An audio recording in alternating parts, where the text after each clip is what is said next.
WERRRKers. I am here with Denver's own Jessica Lahore. Jessica, how are you? I'm doing fabulous. We're just getting day one started at DragCon. Is this your first DragCon? First as a vendor. It's like a setup. I've become as a participant the last couple of times, but this is my first time like showing up and showing out as a vendor. What has the experience been like just coming like to hang versus having a vendor? Matt, get this gorgeous booth.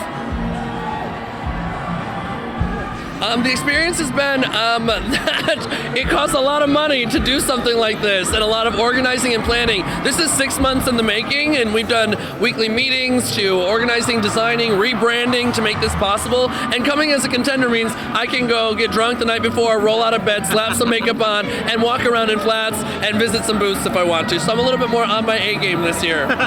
Jessica, what inspired you to come here just to hang out and be a booth person? What has that been like? You know, my career's kind of taken off in the last 2 years in terms of social media following and attraction, and I'm really here to prove that local entertainers, if they're full-time in their own cities, can really make it in the same ways that anybody on a franchise could.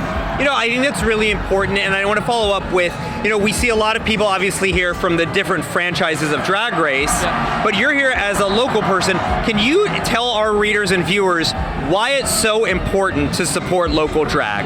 Every one of the people that you enjoy on a franchise is a local entertainer and started as a local entertainer. And the ones that get on the show and are the ones that are your favorites, you mainly remember that they used to be a local entertainer. They're supporting local as well. So your favorite may not be your favorite yet, but stop by the booths that you've never heard of, get to know your local scene, and say hi to people that you've never met that aren't on the franchises. What would you tell people who might not have any interest in being on one of the TV shows and they just want to make it going to different cities? How do they achieve that? If you believe it, you can achieve it. Such a cliche saying, but I had 1 year in my career, 11-year career, where I focused so hard on Drag Race, and it really destroyed me from the inside out. And ever since I didn't make it my only egg in my basket, it now has become an option in the world because I'm creating my own opportunities, my own path, and I want to create success regardless if it's Drag Race or TV. There's so much more out there, so create it for yourself. Believe it. We hear a lot about the scenes of like LA drag, New York drag, Chicago drag, Nashville drag, Miami, etc.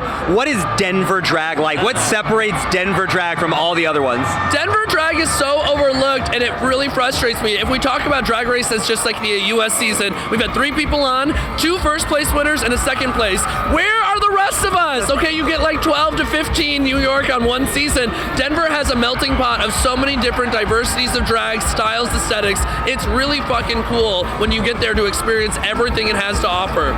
So when our viewers come and they come to Denver, where do they need to go to find the Denver drag? You need to go, if you're coming on the last Friday, to Tracks for the largest show in the state, Drag Nation. Brunches with me at Hamburger Mary's. Every Sunday night at X Bar. You have an amazing cabaret show at the Clock Tower Cabaret. There's so much drag every day of the week, pretty much, that you can find in the state. Fort Collins, Colorado Springs, it's a melting pot of phenomenal drag. Jessica, last question. Where can our viewers find you? You can find me at jessicalahore.com, and all socials the same. That's Jessica and then LWHOR. No E, because I'm illiterate. Jessica, thank you so much for your time, and we look forward to seeing more of you in the years to come. Thank you so much.